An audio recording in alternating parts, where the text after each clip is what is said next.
السلام عليكم ورحمة الله تعالى وبركاته. مرحبا بكم عندي في القناة ديالي. إلا كنتوا أول مرة كتشاهدوا القناة اشتركوا في القناة بالضغط على كلمة اشتراك أو كلمة أبوني تحت الفيديو وفعلوا زر الجرس.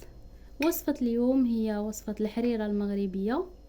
اليوم غادي نشارك معكم طريقتي في الحريرة باش تجيكم الحريرة ناجحة وتجي بنينة ما تجيش باسلة. اول حاجه عندي هي المقادير. بالنسبه للمقادير عندي الشعريه رقيقه او لا غليظه على حسب اللي متوفر. عندي هنا الحمص مفزك تحمص، انا ما كنقيش حيت القشره ديالو راه صحيه بزاف. عندي هنا الرز،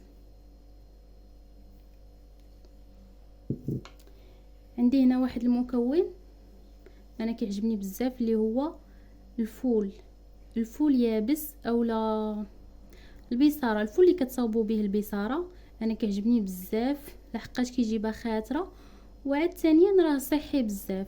وكيبقى لكم الاختيار كل واحد شنو كيضيف، كاين اللي كيضيف البلبوله، كاين اللي كيضيف الشوفان، كل والاختيار ديالو. المهم انا كيعجبني هذا الفول. عندي هنا 3 ديال المطيشات كبار، الا كانت عندكم مطيشه صغيره تقدروا ديروا 5 او 6. انا عندي هادو كبار غنكتفي بهم. عندي هنا الدجاج مقطع شرائح، دجاج مقطع طريفات صغار. وعندي هنا القزبر والمعدنوس مخلطين بزوج، قزبر ومعدنوس. وعندي الكرافس مقطع، بالنسبه لهذا راه الورق ديال الكرافس. وهذا اللي عندي هنا العواد ديال الكرافس. هاد العواد هادو غادي نديرهم في الاول يطيبوا مع الحمص ومع مطيشه. وبالنسبه للورق غادي ندير منهم غير النص، والنص اللي بقى غادي نخليه حتى للتدويره. عندي كذلك هنا عندي الدقيق اللي غادي ندور به الحريره. وعندي مركز طماطم حكيك صغير ديال المطيشه. وعندي هنا الملحه. هادشي بالنسبه للتوابل. عندي خرقوم بلدي. عندي سكنجبير او القرفه. غادي تجيكم هاد المساله ديال القرفه غريبه، ولكن راها كتعطي الحريره واحد البنه زوينه بزاف. جربوها وما غاديش تندموا عليها. هاد المساله ديال القرفه وراتها ليا ماما. وعندي هنا تحميره. وعندي الابزار و سكنجبير وزيت المائده. واخر حاجه عندي هنا هي هاد كنور بقري، انا كيعجبني مع الحريره كيضيف لها واحد البنه زوينه. والسمن، بالنسبه للسمن كيبقى اختياري حتى الاخير وكنضيفوا السمن. المهم هادو هما المقادير ديال الحريره ديالي، هادو هما المقادير. دابا ان شاء الله غادي ندوزو الطريقه ديال الحريره ديال الطياب ديالها، حيت السر راه كاين في هاد الطياب ديالها، راه ما كاينش في المقادير. خليكم معايا. وبالنسبه للطريقه ديال الحريره البنات ديال الطياب ديالها، اول حاجه كندير هي كنشحر هذاك الصدر ديال الدجاج، كنشحرو مع الزيت مزيان باش ملي طيب ما يجيش فيها الريحه ديال الدجاج بزاف. فهذه اول حاجه كندير. غادي نجي هنا غنضيف الحمص، زلافه ديال الحمص. وغادي نضيف هذا الفول اللي سبق قلت لكم باللي كيبقى اختياري ليكم. وغنضيف القزبر والمعدنوس، نصف الكميه ديال القزبر والمعدنوس، واللي بقى غادي نخليه حتى التدويره ديال الحريره. ضروري هذا هو السر ديال الحريره، هو داك القزبر والمعدنوس والكرافس وكنور والسمن حتى الاخر ديال التدويره.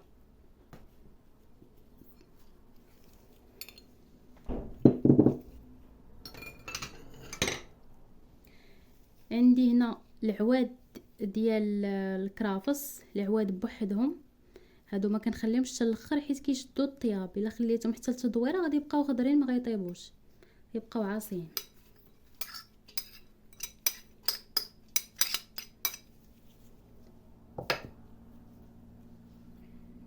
وعندي هنا نصف الكميه ديال الكرافس غنضيفها، واللي بقى غادي نخليه.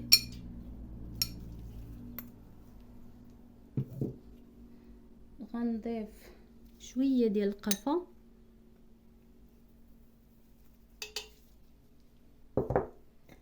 شويه ديال الابزار،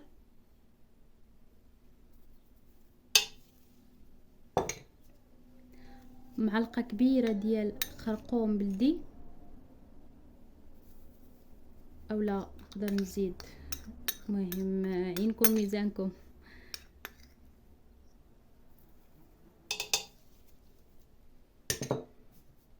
عندي هنا تحميره،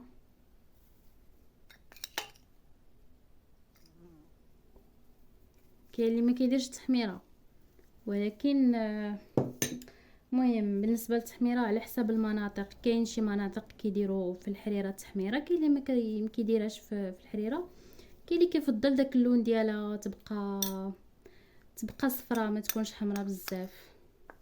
المهم حنا كنديروها. عندي هنا سكينجبير، 2 ديال المعالق حيت عندي الكميه كبيره،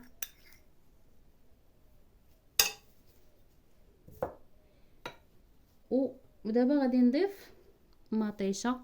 بالنسبه لديك مطيشه قسمتها على 2 وحيدت ليها الزريعه وقطعتها بقشورها ودرتها في المولينيكس، طحنتها مع الماء ومن بعد صفيتها من القشور ديالها. كنضيف مطيشه مطحونه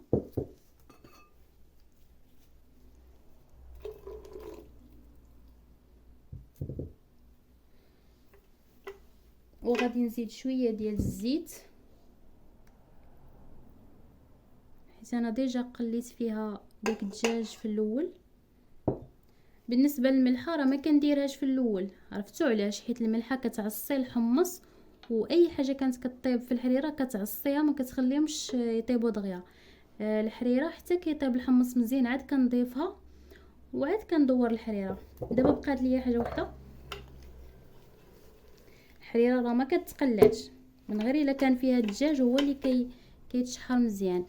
دابا غادي نضيف الماء طايب اللي ديجا انا طيبته.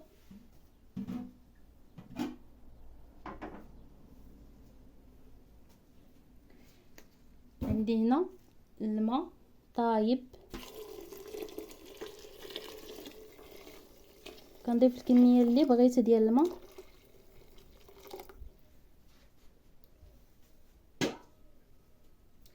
بالنسبه لهاد الطريقه هذه ديال الماء طايب راها ناجحه بزاف وخيار من انك تبقاي تشحري في المكونات، فهادوك المكونات كاملين كيفقدوا في الفوائد ديالو.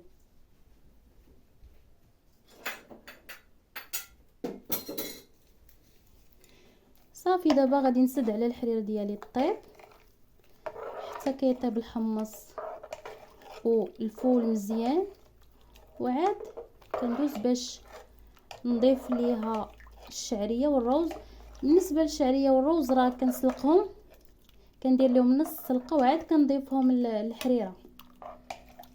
وكتبقى ليا اخر حاجه اللي هي انني ندور الحريره ونضيف قزبر ومعدنوس وكرافس وكنور والسمن. بقاو معايا، غادي ندير هاد الحريره ديالي طيب حتى يطيب ليا الحمص وغادي نرجع معكم باش ندور الحريره.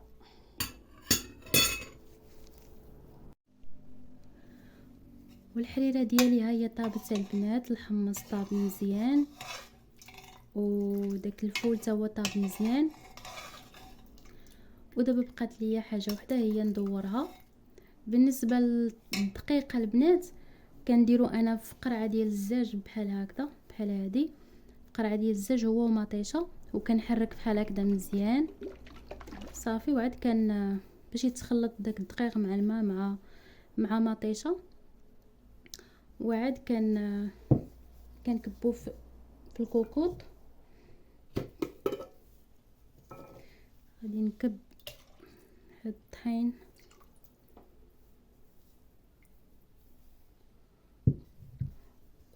بالنسبه للروز والشعريه كيف قلت لكم كنسلقهم نص سلقه، ما كنخليهمش يطيبوا بزاف باش يلا كيجيو مع الطحين ومع مطيشه هما هادوك.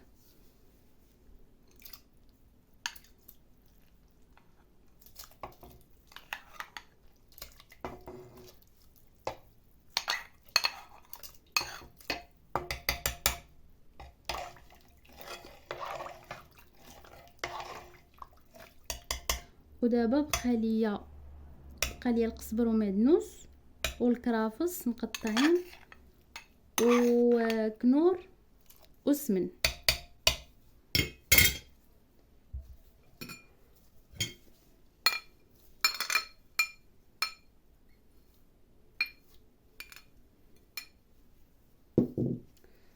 كرافس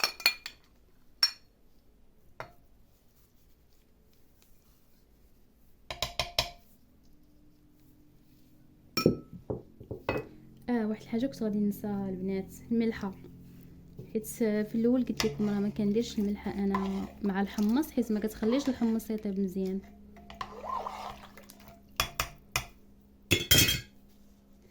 غندير واحد القبيصه ديال الملحه.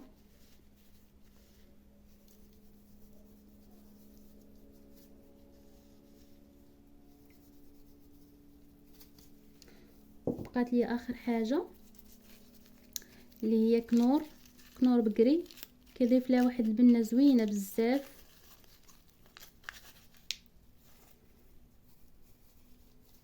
كندير 2 ديال الكنور.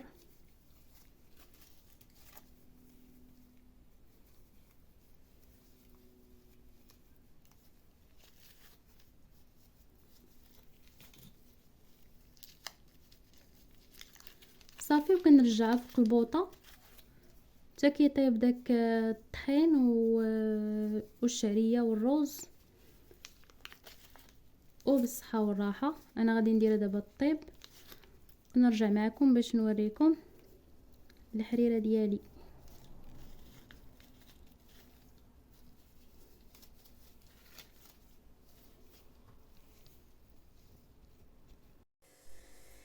ها الحريره ديالي وجداتها البنات. وهكا كنكونوا وصلنا للنهايه ديال الفيديو. وجربوا هاد الطريقه راه ما غتندموش. جربوا طريقتي اللي شاركت معكم ديال الحريره راه غتجي زوينه وبنينه. وإلا كملتوا الفيديو حتى الاخير شاركوا في القناه ديالي وفعلوا زر الجرس. والسلام عليكم ورحمه الله تعالى وبركاته.